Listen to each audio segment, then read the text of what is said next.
ఆశిస్తున్నట్టుగా కనుక positive reaction లేకపోతే, ఇప్పుడు మనం వెస్ట్ బెంగాల్ చూసాం, వెస్ట్ బెంగాల్లో కూడా వాళ్ళు చాలా కంప్లైంట్స్ చేస్తారు, సుప్రీంకోర్టు వరకు కూడా వెళ్ళారు, కానీ అక్కడ వాళ్ళకి కూడా పూర్తి న్యాయం జరగలేదు. బీహార్లో సాక్షాత్తు రాహుల్ గాంధీ అయితే మొత్తం అనేక సార్లు ఆయన మొత్తం ఇది పవర్ పాయింట్ ప్రజెంటేషన్ ఇచ్చి కూడా చెప్పారు. వాళ్ళకి కూడా అక్కడ కూడా పెద్ద పూర్తిగా న్యాయం జరిగిన సందర్భాలు లేవు. సో అలాంటి పరిస్థితుల్లో మీరు దీన్ని ఎలా ఫేస్ చేస్తారనేది పాయింట్ నెంబర్ 1. పాయింట్ నెంబర్ 2 ఏంటంటే, గత ఎన్నికల్లో చూసాం, మీ పోలింగ్ వ్యవహారం వచ్చిన తర్వాత ఈ మీ ఏజెంట్లను సైతం కూడా వాళ్ళు పరిగెత్తించి మరి చాలా బూతుల్లో కూడా చేసి మొత్తం ఇష్టారాజ్యం కింద చేసినటువంటి పరిస్థితి. ఇప్పుడు సాక్షాత్తు బహిరంగంగానే ఈ నిబంధనలకు గాలి కొదిలేసేసి మంత్రులు ఈ రకంగా నిర్వహిస్తున్నారు. అంటే ఇది టీడీపీ పార్టీ నిర్వహించేటువంటిదా లేకపోతే ప్రభుత్వం నిర్వహించేది అనే దానికి తేడా లేకుండా కంప్లీట్ రెండు మెర్జ్ చేశారు.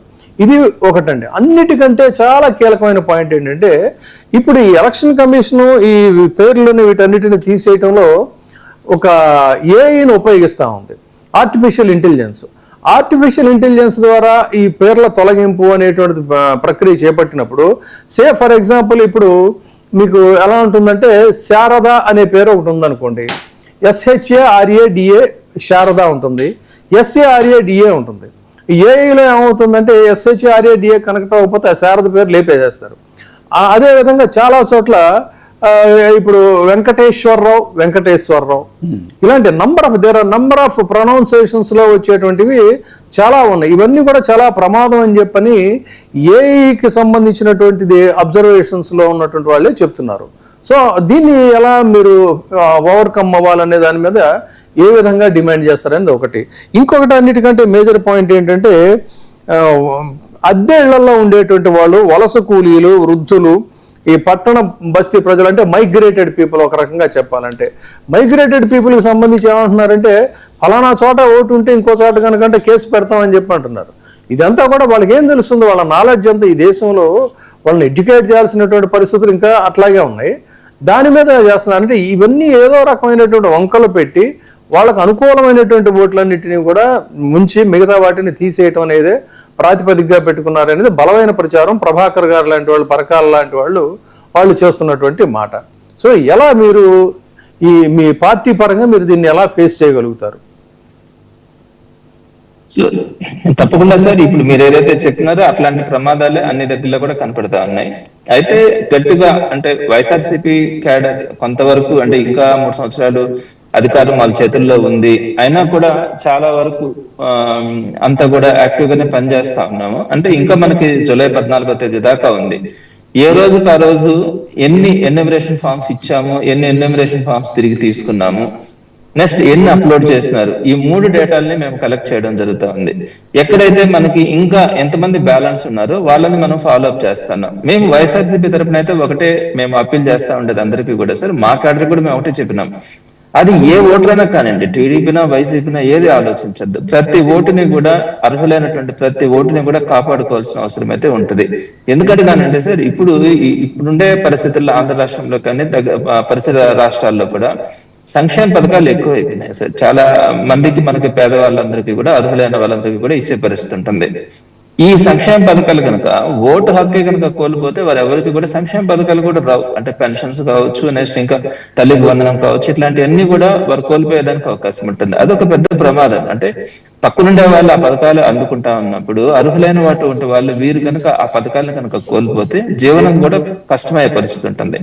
ఇలాంటి పరిస్థితిని మేము అందరి దృష్టికి కూడా తీసుకెళ్తున్నాం. మీకు పథకాలన్నీ కూడా మీరు లాస్ అయ్యేదానికి అవకాశం ఉంటుంది. ఆ ఉద్దేశంతో ఎక్కడ కూడా ఎన్యూమరేషన్ ఫామ్స్ 100% మనము డిస్ట్రిబ్యూట్ చేయించాలా అన్నట్టు లక్ష్యంగా పెట్టుకున్నాం. అలానే కొంతమందికి అది ఫిల్ చేయడం కానీ కూడా చేత కావట్లేదు. కానీ బిఎల్ఓలు కూడా ఎక్కడ కూడా గ్రౌండ్ లెవెల్లో జగన్మోహన్ రెడ్డి గారు పెట్టినటువంటి సచివాలయ వ్యవస్థ, వాలంటరీ వ్యవస్థ కనుకుంటుంటే ఈ రోజు దీన్ని 2 రోజులు 3 రోజుల్లో కంప్లీట్ చేసే పరిస్థితి ఉండుండేది. ఇప్పుడు వాళ్ళంతా లేనందువల్ల ఈ ఆఫీసర్స్ బిఎల్ఓలే అందరి ఇళ్లకు తిరగాలంటే సుమారుగా ఒక్కొక్కరు 1000 ఓట్లు తిరగాలి. 1000 ఓట్ల కోసం తిరగాల్సి వస్తుంది. ఈ 1000 ఓట్ల కోసం ఎండాకాలంలో వాళ్ళు తిరగాలంటే తిరుగుతున్నటువంటి పరిస్థితి కనిపించట్లా. కాబట్టి ఖచ్చితంగా మేము దానికి ఇన్వాల్వ్ అయ్యి వాటన్నిటి కూడా ఎన్యూమరేషన్ ఫామ్స్ 100% క్లియర్ అయ్యేటట్టుగా మా ఉన్నటువంటి క్యాడర్ తో మేము పని చేయించుకుంటా ఉన్నాం. అయితే ఇప్పటికి కూడా మొన్న ఈ మధ్య ఈ మా అధికారులతో మాట్లాడుతూ ఉన్నప్పుడు వారు మాటకు ముందు ఒకసారి మంత్రికి వెళ్ళాలా చెప్పినారు, మాట తర్వాత ఒకసారి మంత్రికి వెళ్ళాలా చెప్పినారు అని చెప్తుంటే నవ్వు వస్తుంది. ఎందుకు అధికారులుగా ఉండి ఇది ఎస్ఐఆర్ లాంటి ప్రాసెస్ అన్నది ఎలక్షన్ కమిషన్ పరిధిలో ఉండి వారు చేస్తున్నటువంటి ప్రక్రియని మంత్రులు గాని ఎమ్మెల్యేలు గాని కూడా మాకు డైరెక్షన్స్ ఇచ్చినారని చెప్తా ఉంటే చాలా ఆశ్చర్యం అనిపించింది. దానికి సంబంధించి ఆ ఎవిడెన్సెస్ అన్నింటిని కూడా తీసుకొని ఈ రోజు అంతా కంప్లైంట్ చేసాం. నిన్న అందరికి కూడా కంప్లైంట్ చేసినాము. డిస్ట్రిక్ట్ కలెక్టర్ గారు కూడా అవన్నీ కూడా చూడడం కూడా జరిగింది ఇక్కడ. సో తప్పకుండా యాక్షన్ కనుక వాళ్ళు కనుక తీసుకోకపోతే మేము ఫర్దర్ గా దాన్ని కోర్టుకు అప్రోచ్ కావాలన్నది కూడా ఉంది. అది కూడా కాని పక్షంలో గవర్నర్ గారిని కలవడం కానీ అలా లేనప్పుడు రాష్ట్రపతి గారిని కూడా కలిసి ఇట్లాంటి పరిస్థితి ఇక్కడ ఆంధ్ర రాష్ట్రంలో ఉంది అని చెప్పాలన్న ఆలోచన అయితే వైసీపీ చేస్తా వస్తా ఉంది. ఇంకపోతే రెండో పాయింట్ మీరు చెప్పిన వాటిల్లో ఈ మైగ్రేటెడ్ పీపుల్ కానీ కొంతమంది ప్రధానంగా అర్బన్ ఏరియాస్ లో కొంత ఏంటంటే ఒక ప్రాంతంలో ఉండే వాళ్ళు ఇంకొక ప్రాంతంలో ఓటు హక్కు ఉండడం ఇట్లాంటి కొన్ని కన్ఫ్యూషన్స్ అయితే ఉన్నాయి. సో వాటన్నిటి కూడా మాకు మాక్సిమం ఒక 10% మాత్రమే అటువంటి ప్రాబ్లమ్స్ కనపడతాయి. ముందు 90% క్లియర్ అయిపోయిన తర్వాత చివరి 10 రోజులు 15 రోజుల్లో 10 రోజుల్లో ఇటువంటి ఓటర్స్ అందరినీ కూడా గమనించి వారు ఎక్కడున్నారో వాటన్నిటి కూడా క్లియర్ చేయడానికి అయితే ప్రయత్నం చేయడం జరుగుతుంది సార్. అది ప్రాసెస్ ఇప్పుడు జరుగుతున్నది. ఇప్పుడు ఇక్కడ ఒక ఇంపార్టెంట్ ఇది వినిపిస్తోందండి. మామూలుగా ఒక పర్టికులర్ డెడ్ లైన్ ఉంది. ఇక్కడ ఇంటెన్షనల్ గానే ఈ లెథార్జిక్ అనండి, స్లో ప్రాసెస్ అనండి, ఏదైనా కానీ వీళ్ళు చాలా స్లో ప్రాసెస్ లో చేస్తూ చివరి రోజులకు వచ్చేసరికి ఏంటంటే డెడ్ లైన్ దగ్గర పడుతుంది కాబట్టి స్పీడప్ చేయాలని ఉక్కిరి బిక్కిరిగా చేసి ఆ టైంలో చేయాల్సిన వ్యవహారం అంతా చేసేస్తారు. ఒక దీంట్లో టైం లేనటువంటి పరిస్థితులు అంటున్నారు. సో దాన్ని కంబ్యాట్ చేయడానికి మీరు ప్రిపేర్డ్గా ఉన్నారా?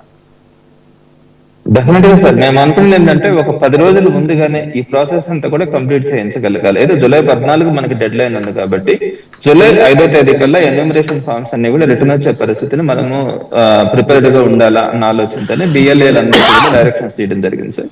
డెఫినెట్ గా ప్రాబ్లం లేకుండా అయితే వీలైనంత వరకు ఎఫర్ట్స్ పెట్టడం కూడా జరుగుతుంది. అయినా వీళ్ళు చేసే ప్రయత్నాలన్నింటినీ కూడా గట్టిగా ఉంటున్నాం కాబట్టి గ్రౌండ్ లెవెల్లో కొంతవరకు ఎదుర్కోగలుగుతాం సార్. డెఫినెట్ గా వీలైనంత వరకు సమస్య లేకుండా చేయడానికి ప్రయత్నిస్తా ఉన్నాం.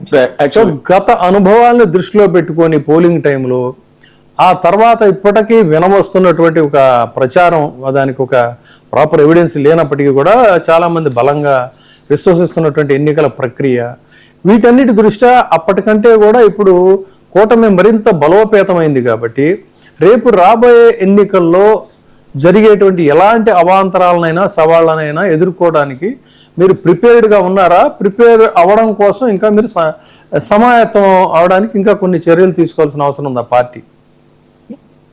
Local body elections, general elections గురించి మాట్లాడుతున్నాను. జనరల్ ఎలక్షన్స్ నేను అడిగే general elections. Local body elections మీరు ఎంత ప్రయత్నం చేసినా అధికార పార్టీకి ఎక్కువగా వస్తాయి సహజంగా. అది ఎందుకంటే అది రూలింగ్ పార్టీ చేసేటువంటి వ్యవహారం.